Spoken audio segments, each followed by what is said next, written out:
What's going on, Michigan fans? Clayton Sayfie here with EJ Holland and Austin Fox. We're from the Wolverine.com. Use the promo code BLUE60 at the Wolverine.com. You get 60 days of our premium content for free. We are breaking down some recruits here. We were all on the road last weekend. EJ, you were in Dallas. Austin, you were in the Detroit area. So was I. We were seeing some high school football action in January. So who says that Detroit can't host playoff games in January? But anyway, EJ is you saw a million recruits, so we'll start with you. Obviously, let's start with the Michigan targets that you saw, including five-star Damani Jackson down at the Pylon 7-on-7 All-Star game.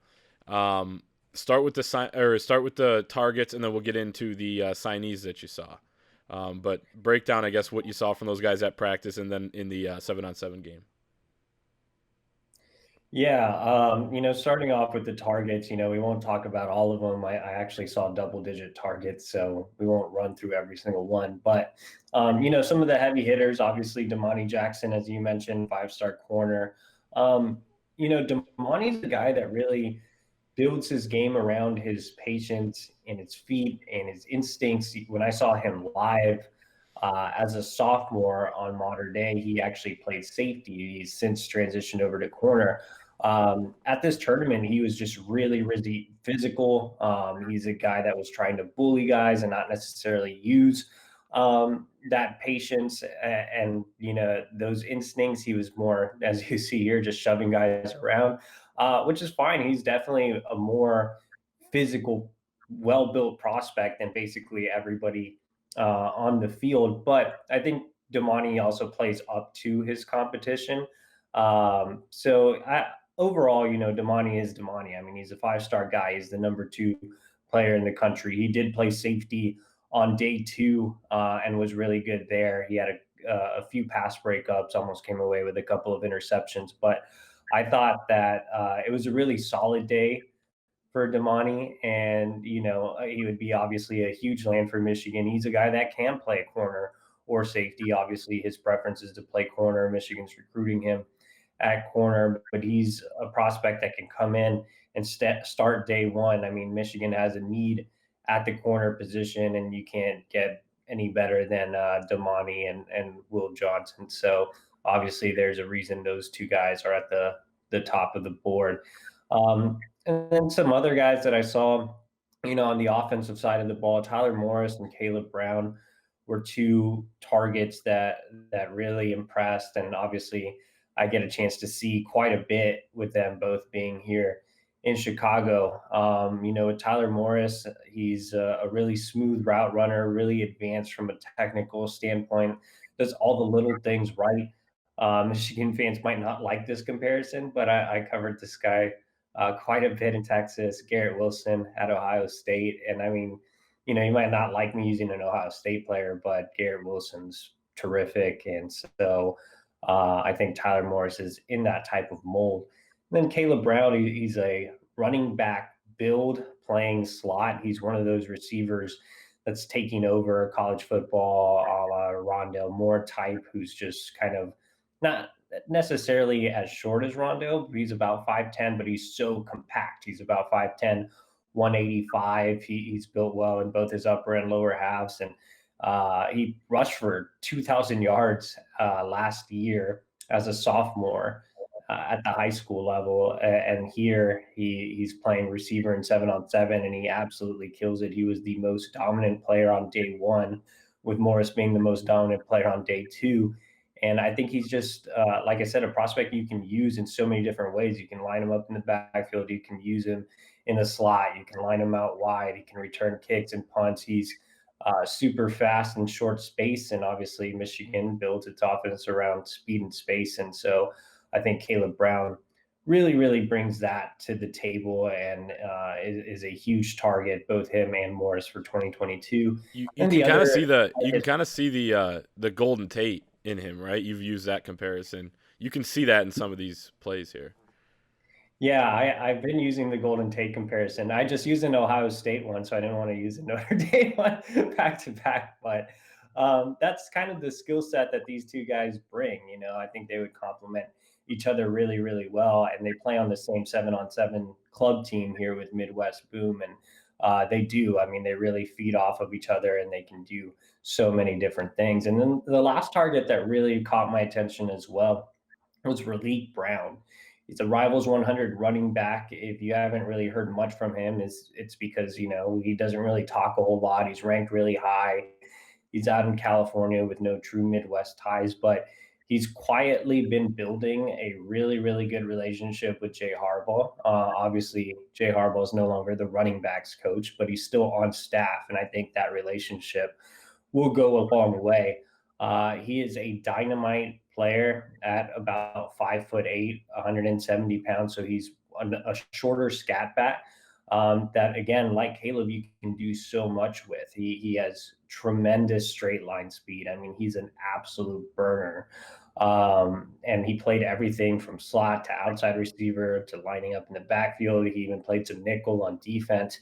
Raleek is also one of the elite players. And so he has offers from all over the country. But again, he's built a really nice relationship with Jay Harbaugh behind the scenes. And he's definitely one to watch as a high level prospect that Michigan is in the mix with. And he made it clear that he doesn't want to stay on the West Coast. He is about 30 minutes away from the hometown of Najee Harris. And so he kind of wants to follow Najee's footsteps and get away from that area. So he's actually at Modern Day, but he's originally from Northern California up by Stockton. And so he's really open to getting away from home. And I think Michigan's a school that's, again, quietly in the mix for him. And then the signees. So obviously some of the top guys were there. J.J. McCarthy, the high four-star Michigan quarterback signee who will be coming in as an early enrollee. Junior Colson, same thing with him. He's a Rivals 100 linebacker. And then Christian Dixon, the four-star wide receiver out of Modern Day, as you mentioned, out there in California. You saw these guys all weekend long at the practices. You got to talk to them.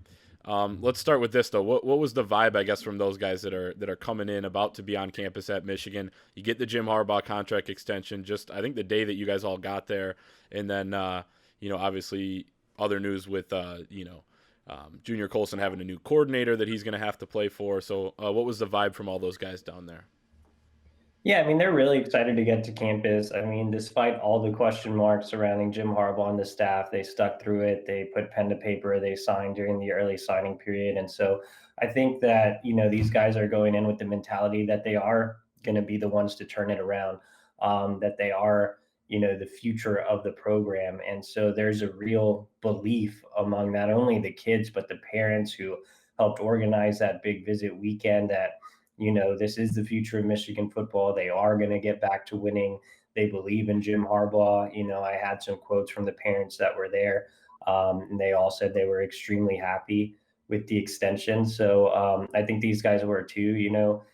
With Junior in particular on the defensive side of the ball, he had a lot of movement with Don Brown being dismissed and Mike McDonald being brought in. He actually wasn't even really aware of the Mike McDonald hire when he got there. And honestly, a lot of guys aren't just going to be familiar with Mike McDonald. I mean, he's an NFL linebackers coach with no previous coaching experience at the college level other than being a GA. So he's a guy they're going to have to learn about and develop relationships with. And then on the flip side of the coin, JJ McCarthy lost Ben McDaniels, who is no longer going to be part of the staff at the quarterback coach. But it looks like Jim Harbaugh is going to take more of a personal role with the QBs. And so JJ is definitely excited about that. And then no real change with Josh Gaddis looking like he's staying. So I feel like right now, all the commits are pretty happy. I mean, the signees now, they get to campus here in a few days, are pretty happy with where things are. And so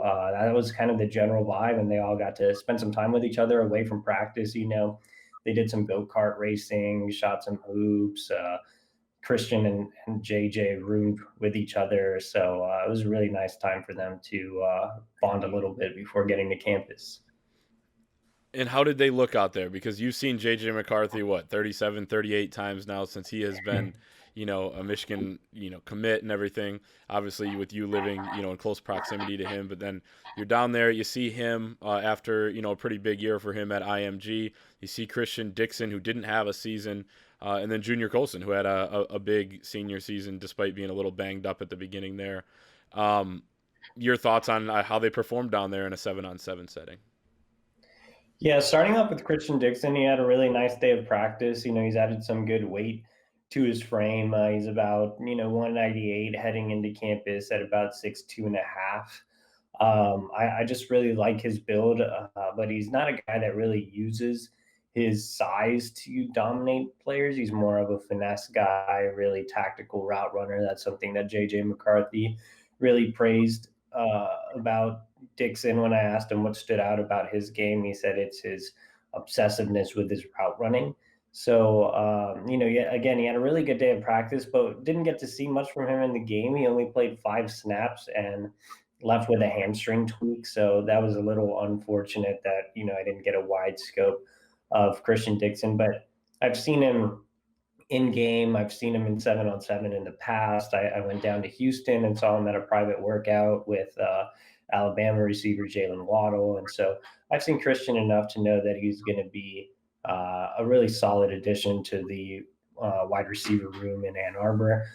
Junior Colson had an awesome day at practice on day one. I mean, he was the talk of the Team Stripes coaches. They all raved about him.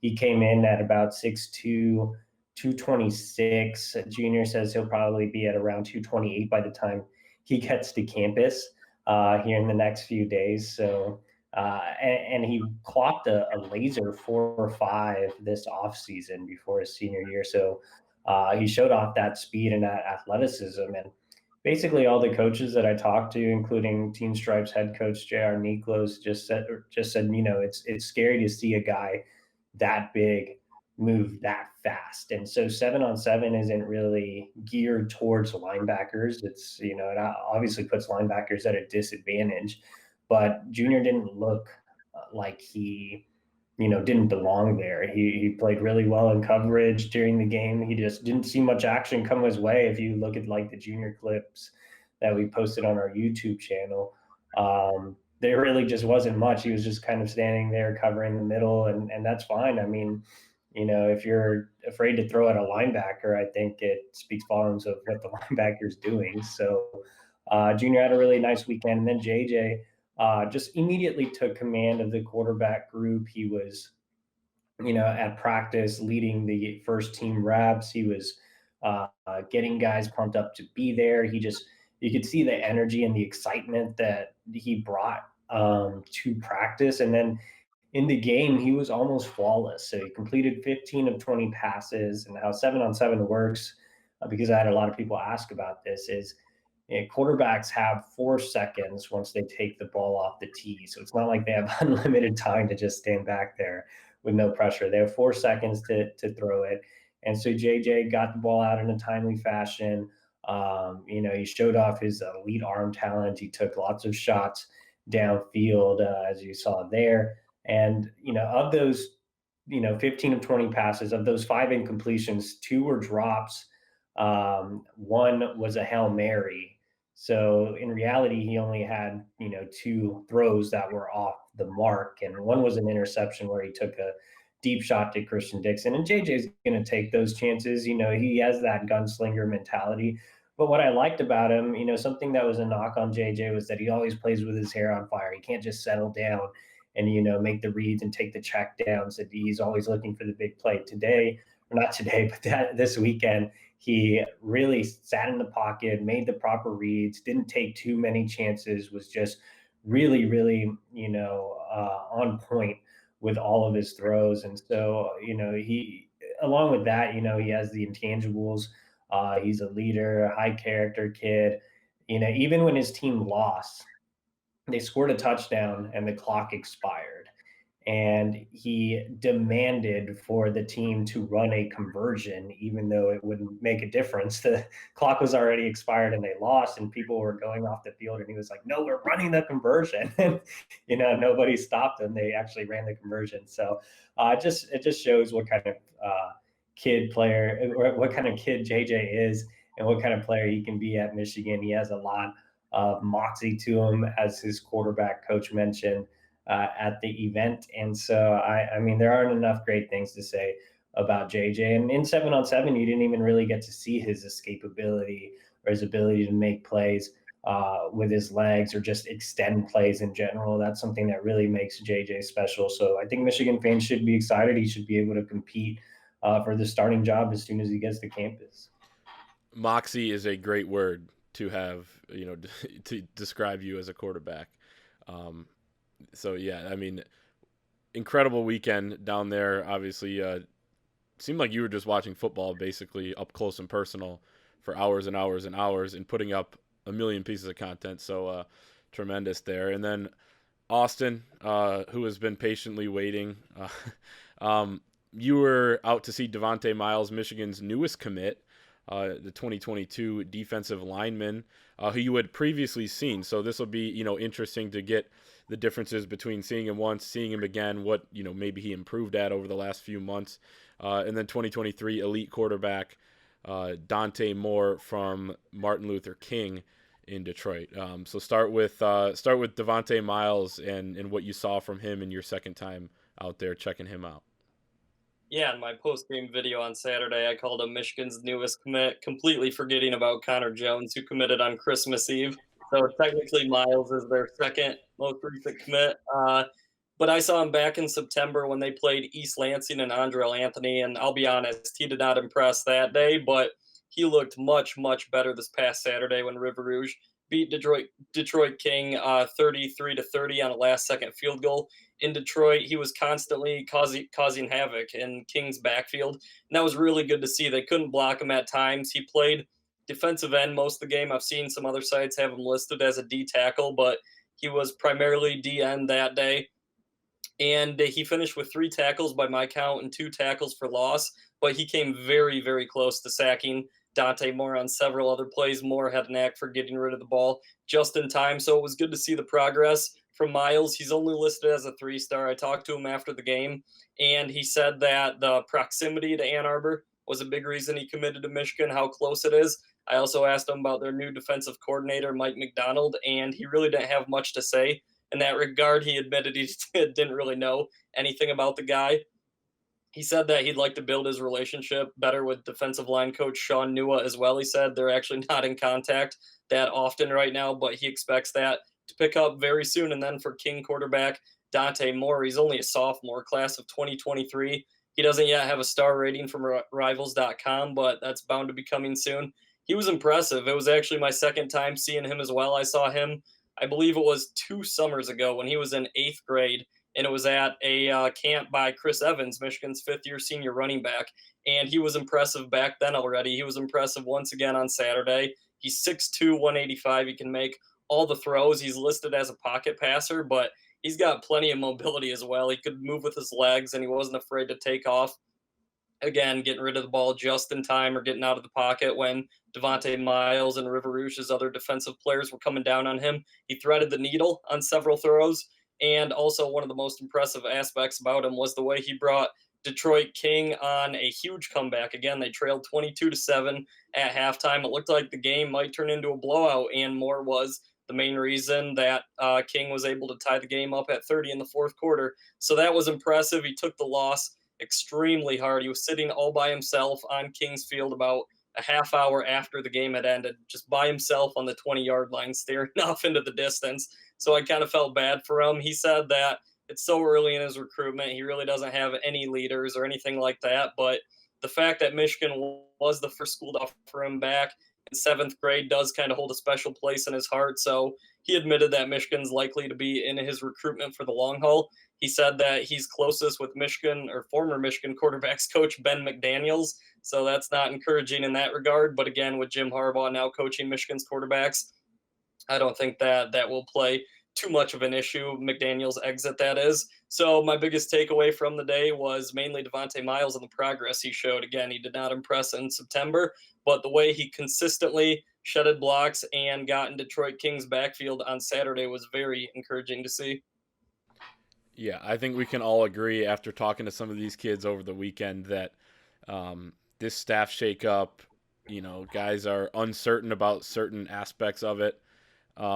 And that will be cleared up as time goes on. But over the weekend, I talked to Donovan Edwards, who we'll talk about in just a second, and he said he's planning on Jay Harbaugh being his running backs coach. Of course, Michigan just hired Mike Hart as the running backs coach. He also said that so be it if that changes. So, these guys are still, especially the signees, still bought in and everything, but all that needs to be cleared up as things move forward this offseason, and they will be as they continue to, fill some of these spots on the staff. But I was at the West Bloomfield against Romeo regional final game. West Bloomfield getting a blowout win, 52-14. And we'll start with Dylan Tatum, the Rivals 250 athlete, 2022 target for Michigan, a priority in that cycle. But we'll get to Donovan Edwards, the Michigan running back signee, who was phenomenal in this game. Dylan Tatum had an interception as a defensive back. He kind of moves around the nickel, the corner, but seems to kind of play more of the nickel.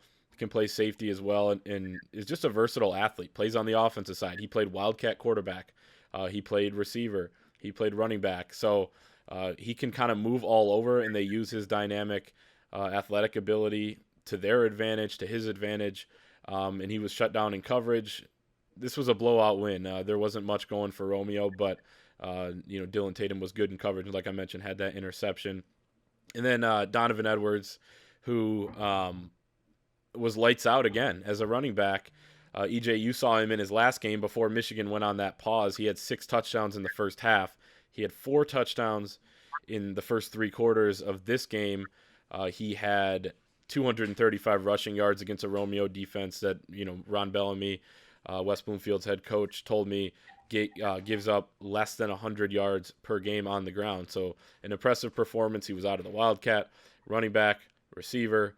They kind of move him around as well. They like to move a lot of their guys around, but he was outstanding. Looked to have that extra gear, and it's kind of something that was questioned about him, I think, a while ago. Is does he have that elite speed? I don't think he has the top end elite speed, but he showed that he is a tough, violent runner, and can get to that next gear if he needs to. And he had an 85-yard touchdown run that was really, really impressive.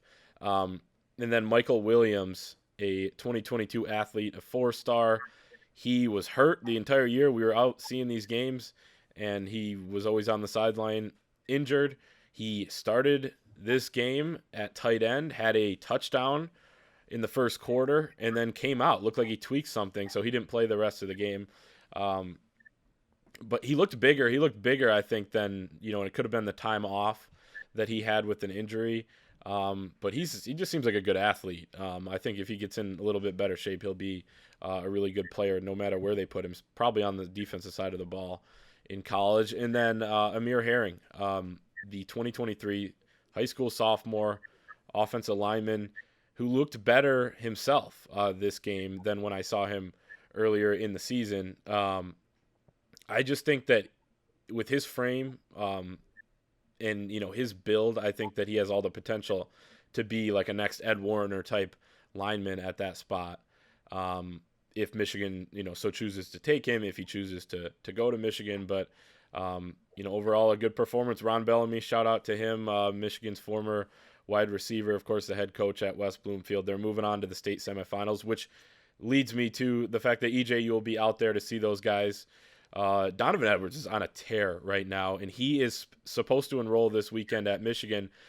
His team's still in the playoffs. He's focused on that. He's not opting out like half these other kids around the country. You see that, even in the NFL, guys doing it. Donovan Edwards is not one of those guys. That's what I love about him. He seems to be an ultra competitor. You excited to see him this weekend, EJ? Yeah, so I told Donovan if he played that I would go see him. So I promised him that, so I'm going to go see him one last time. Unless they make it to state, then I'll see him again. But I'm going to go see him one last time. If they don't move on, it should be a great game. I mean, West Bloomfield, Belleville. I actually saw this game last year. I was pretty new to the Michigan beat, so I was still kind of feeling things out. And that was a great game. It actually came down to the last possession, so I think this one might kind of be the same. But I'm excited to see all those guys. Belleville has quite a few talented underclassmen, including former Michigan commit Miles Rouser. So it should be a really fun one. I'm expecting another big performance from Donovan. And I'm excited to see Dylan Tatum again. I only got to see him that one time before the Michigan break, and it was a blowout game where Stevenson didn't really pass the ball. So I'm excited to see Dylan and all the West Bloomfield underclassmen as well. And Belleville airs the ball out. So you are going to see Dylan Tatum in coverage. I mean, they throw like 50, 60. I mean, that might be an exaggeration, but they let that guy just chuck balls, even if they're up by 1,000,000 points. Jermaine Crowell, their head coach, going up against Ron Bellamy and West Bloomfield, and those two teams don't like each other. I'm not going to share what was said. It was nothing crazy, but in the West Bloomfield post-game speeches that I was able to overhear, they're coming for some revenge. They've actually ended West Bloomfield's season the last 2 years in the playoffs, so they want some revenge. Should be a lot of fun. But that is our high school recap show for this week with, probably the most loaded one we've had with as many targets, signees, commits that we saw over the weekend. Check us out at thewolverine.com. Promo code BLUE60 for 60 days of our premium content for free. We'll see everybody next time.